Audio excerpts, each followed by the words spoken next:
every crime is a wound on the world. We're here to dissect it, layer by layer, to find the truth buried within. This is Anatomy of Crime. In the summer of 1945, the world held its breath. A new and terrible sun had risen, twice over Japan, a sun created by the mind of man.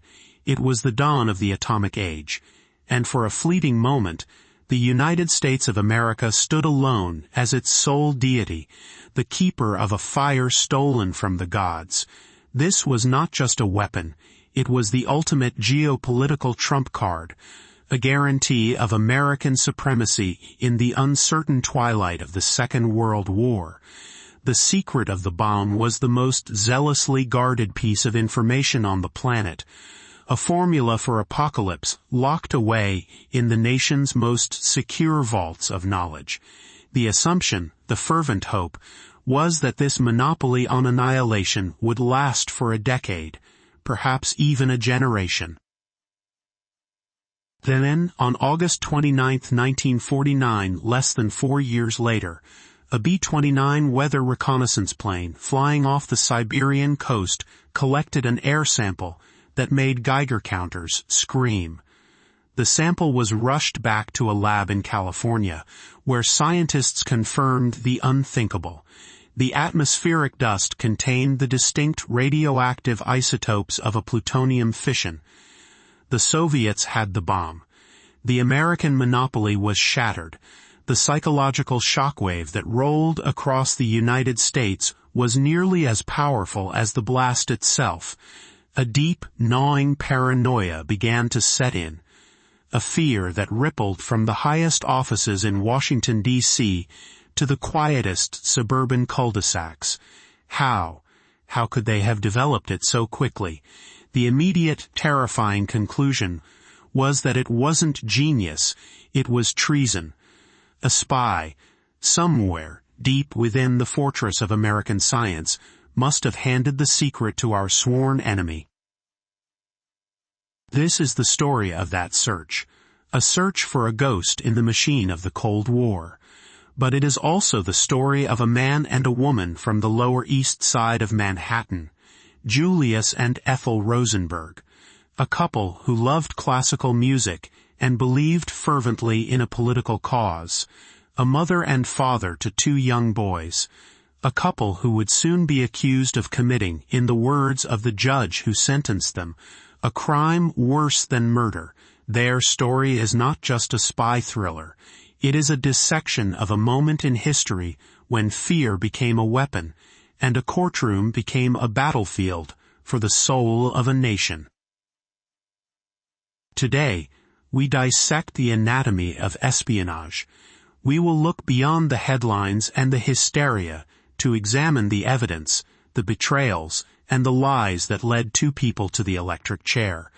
We will explore a crime where the weapon was a crude drawing. The key piece of evidence was a Jell-O box, and the central question remains hauntingly unresolved. Where did the truth end, and the performance of justice begin? The chain of events that would end in a Sing Sing prison death chamber did not begin in New York City, but thousands of miles away, in the austere interrogation rooms of British intelligence. The first domino to fall was a man named Klaus Fuchs, a brilliant German-born physicist who had fled the Nazis. Fuchs was a trusted member of the British delegation to the Manhattan Project. He worked at the very heart of the atomic beast, in the secret city of Los Alamos, New Mexico, helping to design the implosion mechanism for the plutonium bomb. He was also a dedicated communist and a Soviet spy. In January of 1950, confronted by MI5 agents, Fuchs confessed. He laid out years of espionage, a meticulous betrayal driven by the conviction that the Soviet Union deserved to share in the power that could hold the post-war world in balance. Crucially, Fuchs gave his interrogators a name. He didn't know the man's real identity, only that he was an American courier. his contact who ferried the stolen information to Soviet handlers. The description he provided led the FBI on a frantic hunt that culminated in Philadelphia, at the home of a quiet, unassuming industrial chemist named Harry Gold. Gold was the unlikeliest of spies. He was a bachelor, described by neighbors as shy and bookish. He lived a life of mundane routine that was, in reality, a perfect cover. When the FBI knocked on his door in May 1950, he buckled almost immediately. Gold confessed to everything, his words tumbling out in a torrent of relief and regret. He was the courier Fuchs had described, but his confession unlocked another even more critical door. Harry Gold told the FBI that on a trip to New Mexico in June of 1945, he hadn't just met with Klaus Fuchs. He had a second appointment. He was given a name, an address in Albuquerque, and a password phrase. "I come from Julius." To confirm his identity, he was to present a piece of a Jell-O box, cut in a specific jagged shape, which would match the piece held by his contact. Following these cloak-and-dagger instructions, Gold met a young U.S. Army machinist, a soldier who, like Fuchs, was working on the atomic bomb project at Los Alamos. That soldier's name was David Greenglass, and with that name, the investigation pivoted unknowingly toward a family in a small apartment on Knickerbocker Village in New York City. David Greenglass was Ethel Rosenberg's younger brother. He was not a brilliant physicist like Fuchs. He was a technician, a skilled machinist. He was also, by his own later admission, immature and not particularly bright. But his position at Los Alamos gave him access. He worked in a workshop where he helped construct the high-precision molds for the explosive lenses used to trigger the plutonium core of the Fat Man bomb, the same type dropped on Nagasaki.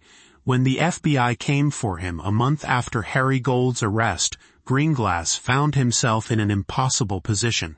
He was a 28-year-old man, facing decades in prison, with a wife, Ruth, who was also implicated. Like Harry Gold before him, David Greenglass decided to talk to save himself. His confession was the explosive charge the government had been looking for. He admitted to passing atomic secrets to Harry Gold, but he claimed he was not the mastermind.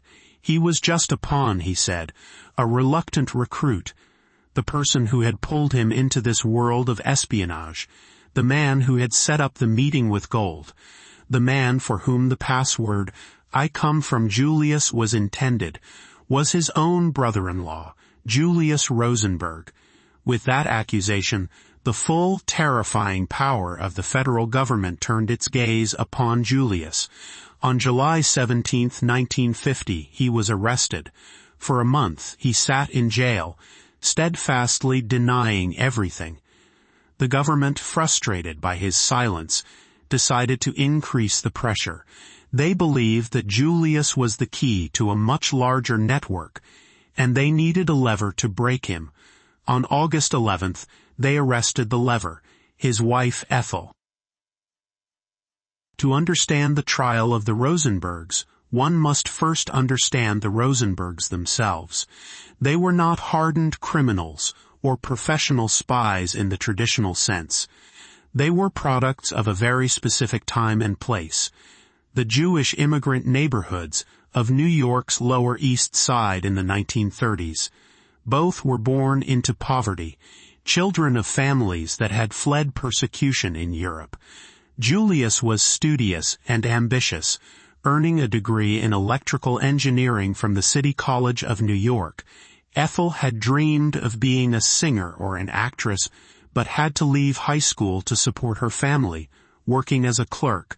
They met in 1936 at a meeting of the Young Communist League and fell deeply in love, united by a shared passion for social justice and a profound belief in the promise of communism.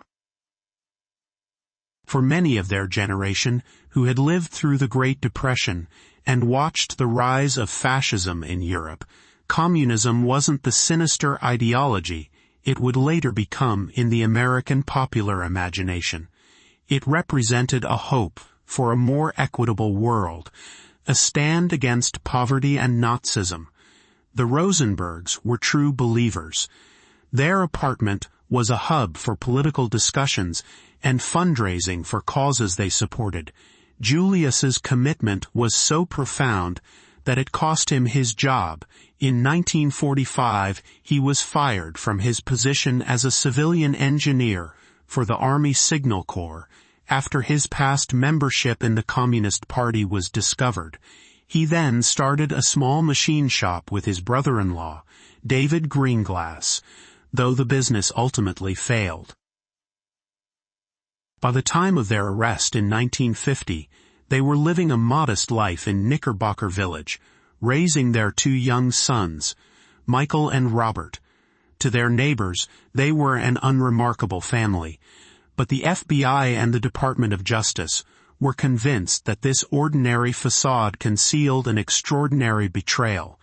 They believed Julius Rosenberg was not just a low-level sympathizer, but the energetic and determined leader of a sprawling spy ring that had funneled crucial military and industrial secrets to the Soviet Union for years, and they believed his wife, Ethel, was not merely an innocent bystander, but an active and willing partner in his treason. The government's strategy in arresting Ethel was brutal and explicit. As one FBI memo put it, she was arrested to be used as a lever against her husband.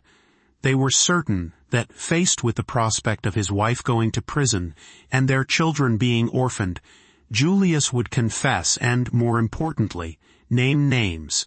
They were wrong. Both Julius and Ethel proclaimed their innocence, wrapped themselves in silence, and prepared for the fight of their lives. The trial of Julius and Ethel Rosenberg, along with their co-defendant Morton Sobel, began on March 6, 1951, in the federal courthouse at Foley Square in Manhattan. The atmosphere inside and outside the courtroom was electric with the fever of the Cold War. The Korean War was raging, and Senator Joseph McCarthy was at the height of his power, his crusade against alleged communists in government, stoking a national firestorm of fear and suspicion. This was not just a trial about espionage, it was a public exorcism of the nation's atomic anxieties. The prosecution team was formidable. It was led by the United States Attorney for the Southern District of New York, Irving Sapol, a stern and relentless prosecutor. At his side was a brilliant, aggressive, and ferociously ambitious 24-year-old assistant by the name of Roy Cohn. Cohn would later become infamous as McCarthy's chief counsel, but it was the Rosenberg trial that first catapulted him into the national spotlight. Presiding over the case was Judge Irving Kaufman, a man deeply concerned with demonstrating that the American judicial system was tough on communism. The defense was led by a single lawyer, Emanuel Bloch, a family friend of the Rosenbergs, who was passionate and dedicated but arguably outmatched by the government's resources and legal firepower. The core of the government's case rested not on a wealth of physical evidence. There were no hidden cameras, no secret documents found in the Rosenberg apartment, but almost entirely on the testimony of those who had already confessed and cut deals to save themselves: Harry Gold, and, most devastatingly, David and Ruth Greenglass. Harry Gold took the stand, and in his drab, meticulous way, recounted his life as a courier. He told the jury about his meetings with Klaus Fuchs, and described the rendezvous in Albuquerque with David Greenglass, complete with the password and the matching pieces of the Jell-O box. His testimony was vital because it linked the Greenglass information directly to the broader Soviet espionage network. He provided the framework of the conspiracy, but it was David Greenglass who provided the shocking centerpiece of the prosecution's case. On the witness stand, just feet away from his sister and brother-in-law, he laid out his betrayal in damning detail. He testified that Julius Rosenberg had recruited him into espionage in 1944, appealing to his ideology and convincing him that the Soviets, as allies, deserved to have the bomb. Then came the moment that would seal the Rosenbergs' fate. A prosecutor asked Greenglass what he had given Julius. He described a series of handwritten notes and sketches he had made from memory of his work at Los Alamos. One of these, he claimed, was a reasonably accurate hand-drawn, cross-section schematic of the implosion-type atomic bomb. He testified that he gave this sketch to Julius in September of 1945 in the living room of the Rosenbergs' apartment. This sketch became the dark heart of the trial. To the jury, it was tangible proof. The very secret of Armageddon passed from one hand to another, on a simple piece of paper. In the decades since, nuclear physicists and historians have overwhelmingly concluded that the sketch Greenglass produced in court was crude, simplistic, and riddled with fundamental errors. It was, in the words of one scientist, a caricature of the bomb. While it contained some correct general concepts, it lacked the precise measurements, engineering details, and critical information about the trigger mechanism that would have been necessary to build a functional weapon. It was far from the secret of the bomb, but in the supercharged atmosphere of 1951, presented to a jury of laypeople, it was a weapon of mass destruction in its own right. The case against Julius was now formidable, built on the interlocking testimony of Gold and Greenglass. But the case against Ethel was dangerously thin. She had not been accused of meeting any couriers or handling any secret documents. The prosecution needed to tie her directly to the act of conspiracy. That tie was provided by David's wife, Ruth Greenglass. She testified that she had been present during key conversations about espionage. Then came the critical testimony from David himself. He told the court that while he wrote out his notes about the atomic bomb, his sister Ethel sat at a typewriter in the living room and typed them up. This single act, the act of typing, was the only piece of evidence directly connecting Ethel to the transfer of the atomic secret. It transformed her from a potentially knowledgeable bystander into an active, willing conspirator. Roy Cohn and Irving Sapol used this testimony to paint a portrait of Ethel not as a misguided housewife, but as the colder, more intelligent, and more dominant partner in the conspiracy, the steel in Julius's spine. When Julius and Ethel Rosenberg took the stand in their own defense, they faced a critical strategic dilemma. They categorically denied any involvement in espionage. Julius dismissed Greenglass's entire story as a fabrication, a fantastic tale concocted by his brother-in-law to save his own skin. But when the prosecution began to question them about their political beliefs and their involvement in the Communist Party, they made a decision that, while legally sound, was publicly disastrous. On the advice of their lawyer, they invoked their Fifth Amendment right against self-incrimination. In the legal reality of a courtroom, this is not an admission of guilt, but in the court of public opinion, and in the minds of a jury steeped in the rhetoric of the Red Scare, pleading the Fifth was tantamount to a confession. Their refusal to answer sealed their image as secretive, evasive, and disloyal figures with something terrible to hide. Emmanuel Bloch, their defense attorney, fought valiantly, but he was simply outmaneuvered. He lacked the scientific expertise to effectively challenge the technical validity of Greenglass's bomb sketch on cross-examination, a crucial failure that allowed the prosecution's narrative to stand largely uncontested. He tried to portray the Greenglasses as liars who were willing to send their own family members to their deaths to secure a lenient sentence for themselves, a portrayal that was, as we would later learn, entirely accurate. But the jury, confronted with the detailed confessions of Gold and the Greenglasses on one side, and the stonewalling denials and Fifth Amendment pleas of the Rosenbergs on the other, found the choice an easy one. On March 29, 1951, after deliberating for less than a day, the jury returned its verdict, guilty on all counts.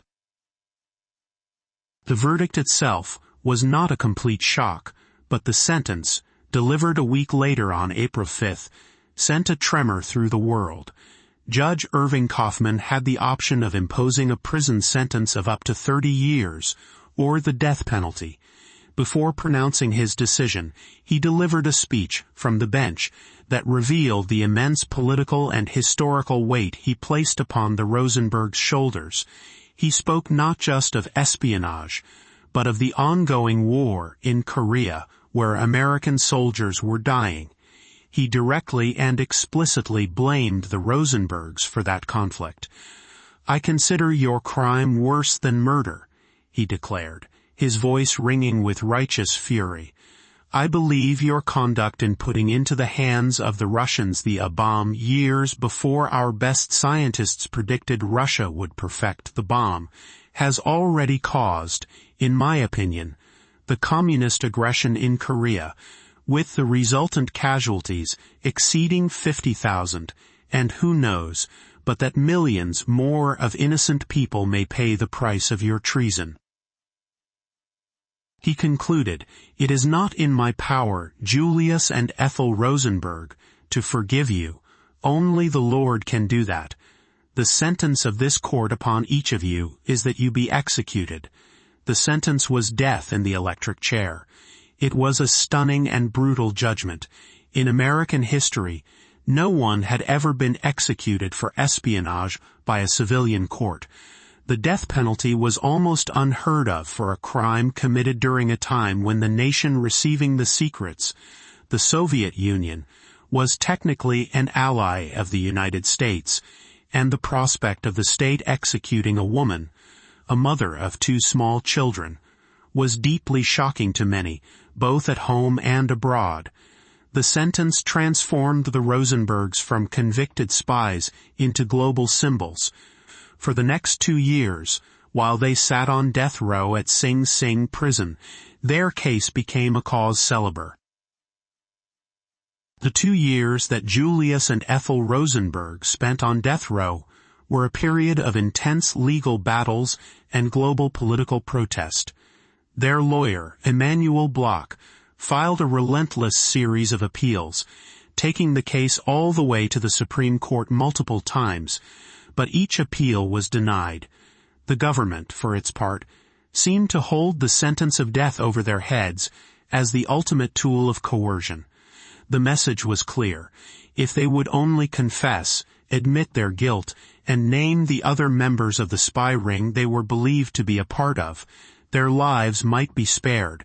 It was an offer they consistently and resolutely refused. From their separate cells, they wrote hundreds of poignant, loving letters to each other, and to their sons, Michael and Robert, who were now living with relatives. These letters, later published, portrayed them not as hardened spies, but as a devoted couple finding strength in their love and their principles, facing death with a stoicism that many found heroic. Meanwhile, a worldwide movement for clemency grew. Protests were held in cities from Paris to Rome to Buenos Aires. Intellectuals and artists like Jean-Paul Sartre, Pablo Picasso, and Albert Einstein pleaded for their lives. Even Pope Pius XII made an appeal for mercy. The argument was not always about their innocence. Many who believed they were guilty were nevertheless horrified by the severity of the sentence. Seeing it as a barbaric relic of a bygone era, unbefitting a modern democracy. The case polarized public opinion. To their supporters, the Rosenbergs were martyrs, victims of a political witch hunt, Jewish scapegoats sacrificed on the altar of Cold War hysteria. To their detractors, they were monstrous traitors who had sold out their country and were responsible for the deaths of American soldiers. Clemency appeals were sent first to President Harry Truman, and then, after the 1952 election, to his successor, Dwight D. Eisenhower. Both presidents, keenly aware of the intense political pressure and the anti-communist sentiment sweeping the country, refused to intervene. Eisenhower stated that by giving the Soviets the bomb, the Rosenbergs may have condemned to death tens of millions of innocent people. As their final execution date of June 19, 1953 approached, the tension reached a fever pitch. A last-minute appeal to the Supreme Court resulted in a temporary stay of execution, a flicker of hope that was extinguished just as quickly when the full court was called into a special session to vacate it. The final hours of their lives were filled with a grim, procedural countdown. They were allowed one last meeting, a final embrace separated by a wire screen. They remained composed, comforting each other. Julius wrote in his final letter to Ethel, "We are the first victims of American fascism." As the sun set, Julius was led to the death chamber first. He was strapped into the large oak electric chair. He died quickly after the first surge of high-voltage electricity. Then it was Ethel's turn. She walked calmly to the chair, pausing to kiss a matron on the cheek. But her execution was horribly, gruesomely botched. After the standard series of 3 electrical shocks, attendants removed the electrodes and straps, only for doctors to discover that she was still alive, her heart was still beating. She was hastily strapped back into the chair, and 2 more powerful shocks were administered. Smoke was seen rising from her head. Only then was she pronounced dead. The execution of Ethel Rosenberg, a 37-year-old mother, in such a brutal fashion, was a grim and haunting end to a story that had captivated and divided the world. For many, their deaths marked the end of the affair. Justice, in its harshest form, had been served. But for others, it was only the beginning of a long and agonizing search for the truth, a search that would take decades to yield its most profound and disturbing secrets. For decades after the executions, the Rosenberg case remained a battleground of belief, a matter of faith rather than fact.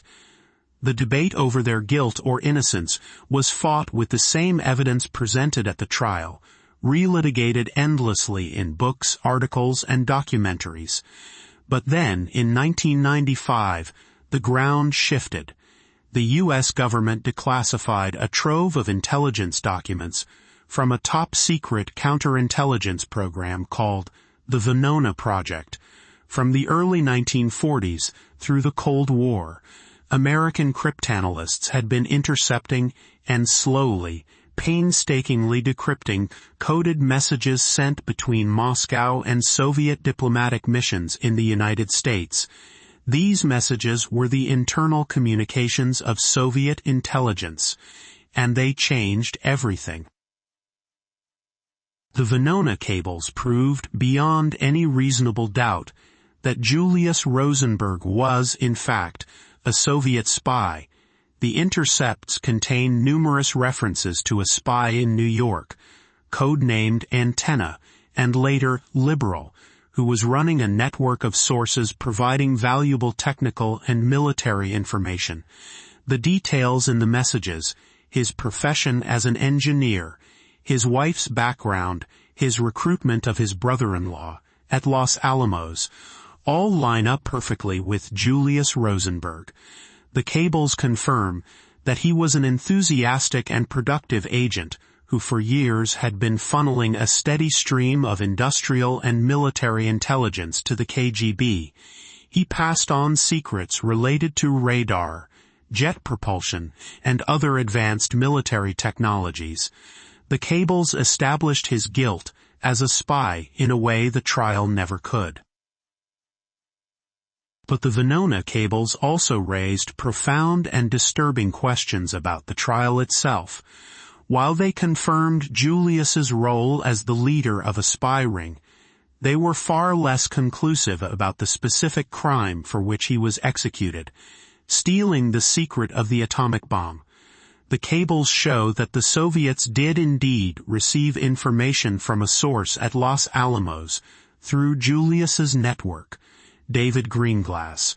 However, the intelligence analysts who studied the decrypts concluded that the information provided by Greenglass was of limited value, and that Moscow considered other sources, such as Klaus Fuchs, to be far more significant. The legendary world-changing sketch that David Greenglass described on the witness stand is never mentioned. So, while Julius was guilty of espionage, the government's central claim at trial, that he was the master spy who single-handedly delivered the atomic bomb to the Soviets, appears to be a gross exaggeration, a dramatic narrative crafted for maximum political impact. The revelations about Ethel were even more explosive. Her name does appear in the Venona cables, but her role is depicted as, at most, peripheral. One message notes that Liberal's wife is a devoted person who knows about her husband's work, but there is absolutely nothing in the vast archive of Soviet intelligence traffic to corroborate the single most important piece of testimony against her, that she typed David Greenglass's notes. The intercepts suggest she was aware of Julius's activities, but they provide no evidence that she was an active participant in the conspiracy, let alone the cold, calculating mastermind the prosecution portrayed. She was executed for an act of conspiracy that, according to the best available intelligence, she did not commit. The final, devastating confirmation of this injustice came not from a declassified document, but from the mouth of the man who had sent his sister to her death. In 2001, in an interview for the book The Brother, a reporter directly asked the now elderly David Greenglass about his testimony that Ethel had typed the notes. After decades of silence, he finally admitted the truth. He had lied under oath. He told the interviewer that he couldn't actually remember who typed the notes. He said his wife, Ruth, had likely been the one to do it. He confessed that he had given the false testimony, implicating his sister to protect his wife from prosecution, and that he had been urged to do so by the prosecutors, including Roy Cohn. It was a stunning admission of perjury. The single piece of evidence that had directly tied Ethel Rosenberg to the act of atomic espionage, the testimony that had sent her to the electric chair, was a lie, fabricated to save the real accomplice, and knowingly used by the government to secure a conviction. So we are left with a legacy far more complex than the simple narrative of guilt or innocence that defined the case for half a century. The anatomy of this particular brand of espionage is a tangled web of partial truths, calculated lies, and political theater. The evidence now strongly suggests a profoundly disturbing reality. Julius Rosenberg was a spy, but not the atomic mastermind the government claimed. He ran a network focused primarily on industrial and conventional military secrets. He was guilty of a crime, but likely not the history-altering one, for which he was killed. Ethel Rosenberg was, at worst, an accessory after the fact. She knew what her husband was doing, and, out of loyalty or belief, she kept his secret. But the evidence that she was an active co-conspirator, The evidence used to sentence her to death was perjured testimony, knowingly solicited by the prosecution as a tool to pressure her husband into a confession he would never give. The Rosenberg case stands as a chilling monument to a time when national fear overwhelmed the mechanisms of justice. The trial was less a dispassionate search for truth and more a morality play, staged for a terrified public. The Rosenbergs were not just on trial for conspiracy, they were on trial for their political beliefs, for their otherness, for being the embodiment of an enemy that seemed both invisible and omnipresent. Judge Kaufman's sentencing speech, linking them directly to the deaths in Korea, reveals the heart of the matter. Their sentence was not proportional to the crime they were proven to have committed, but to the anxieties of the nation. They were made to bear the weight of the entire Cold War. What makes this case so eternally haunting is not just the question of their guilt, which has now been largely settled, but the question of the punishment and the process. It forces us to confront the terrifying possibility that our own system of justice can be weaponized, that in times of great national stress, the scales can be deliberately tipped. The government executed a man for a crime he did commit, but one they exaggerated beyond recognition, and they executed a woman, a mother, based on a lie, using her as a pawn in a high-stakes game of psychological warfare. They were not just prosecuted, they were used. Their deaths served as a stark and brutal warning to anyone else who might stray from the rigid orthodoxies of the era. In the anatomy of espionage, the most dangerous fallout is not from the bomb itself, but from the fear it creates, a fear that can turn a courtroom into an execution chamber and justice into a casualty of the Cold War. This has been Anatomy of Crime, where the truth is never simple, but always worth seeking.